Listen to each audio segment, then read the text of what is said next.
collègues, rapport sur les orientations. Monsieur le Président, chers collègues.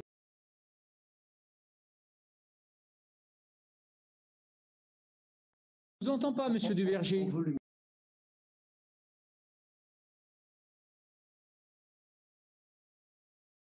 Voilà, avec toutes mes excuses, j'ai cru avoir mis le micro et puis voilà. Monsieur le Président, chers collègues, le rapport sur les orientations budgétaires 2022 met en évidence la restauration de l'épargne nette. Acte.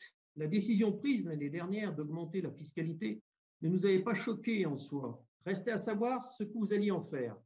Nous avions alors fait remarquer que le plan de relance n'intégrait pas les contraintes environnementales. Tout projet présenté par une commune est a priori éligible. Certains s'en félicitaient. Cela est resté le cas et cela ne nous met pas à l'abri d'initiatives inopportunes et incohérentes avec une politique de développement durable affichée tout à l'heure par Mme Fayeul comme très ambitieuse. Et effectivement, nous nous rendons compte que l'on continue encore et encore à se contenter de rester sur des présupposés qui n'ont plus lieu d'être.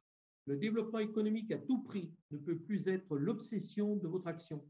L'attractivité telle que vous la concevez est dépassée. Il ne s'agit plus de prévoir des espaces d'expansion à imperméabiliser par l'implantation de nouveaux bâtiments industriels.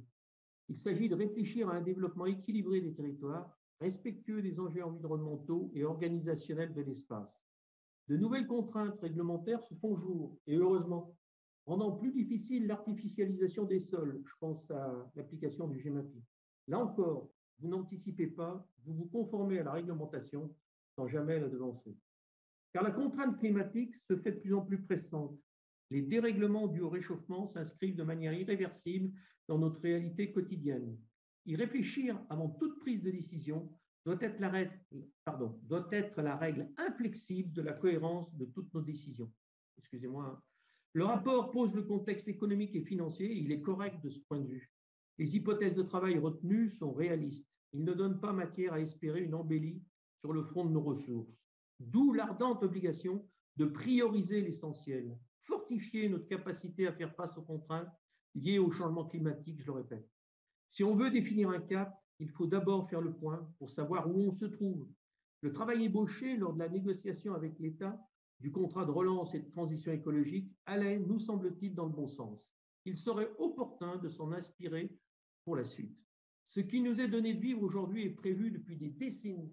Les 7 années les plus chaudes jamais enregistrées, ce sont les 7 dernières années que nous venons de vivre. Cela correspond à l'amplitude de votre mandat à la tête de ce qui est devenu Saint-Étienne Métropole. Avez-vous défini les bonnes priorités pendant cette période? Nous pensons que non. D'autres métropoles, de droite comme de gauche, sont plus en avance que nous. Cela doit nous donner qu'une envie, celle de les rattraper, voire de les dépasser sur le sujet. Seul, on va plus vite. Accompagné, on va plus loin. Parions que nous soyons capables de créer, entre toutes les communes de la métropole, une émulation coordonnée pour apporter une réponse déterminée et opportune aux défis qui nous attendent. Nier la réalité ne peut nous conduire qu'à l'échec. Le film Don't Look Up, qui connaît actuellement un grand retentissement, ne dit rien d'autre.